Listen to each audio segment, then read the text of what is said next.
I'm in London, UK, taping this commentary on my computer, so it will lack the exemplary production values characteristic of most of these commentaries, but please bear with me.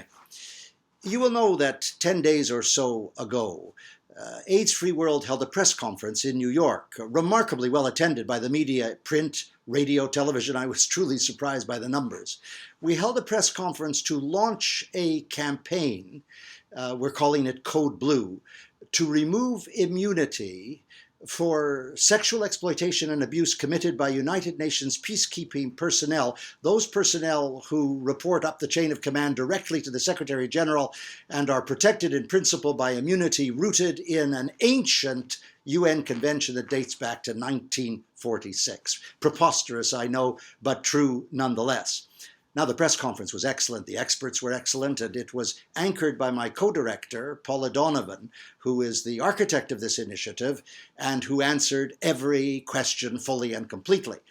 The press conference had attracted a lot of attention because, of course, over the last several weeks, there has been much international coverage of the dreadful sexual molestation of little boys by French peacekeeping troops last year in the Central African Republic. Awful sexual violence, rape and sodomy and oral sex, just horrendous stuff. The report of those events was made by two United Nations staff members. The report was given to the French authorities by someone in the Human Rights Center in Geneva who acted as a whistleblower, of course, because he acted admirably. The United Nations is now out to get him.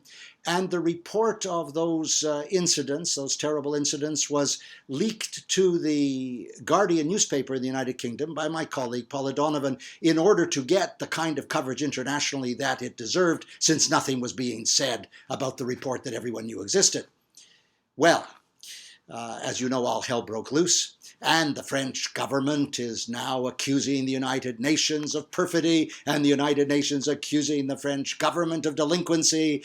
It's really so undignified. It's a kind of cacophony of caterwauling, one attacking the other. French government, I can understand. They're responsible for the jurisdiction over their own troops. They were angry, and in fact, it's nearly a year later now since the French have received that report, and nothing appears to have happened. On the other hand, the United Nations has had more than a year now since the first interviews with the little boys were taken, and we don't know whether they ever got after the French authorities to wonder what had happened to the perpetrators. Were they in the crosshairs of the Department of Justice? What kind of special efforts were being made to protect the little boys? We have access to none of that, and none of that is public knowledge. Well, these things, as you can well imagine, never really go away. There's a lot of questions being asked. Governments are asking questions about the behavior of the United Nations. It's really mystifying. From multilateralism, you would expect openness, transparency, accountability. Instead, there is a kind of charade of deception, dissembling, prevarication. I sometimes think that senior members, not all, but some senior members of the UN establishment are their own worst enemies. But there will be more to come. Governments are asking questions.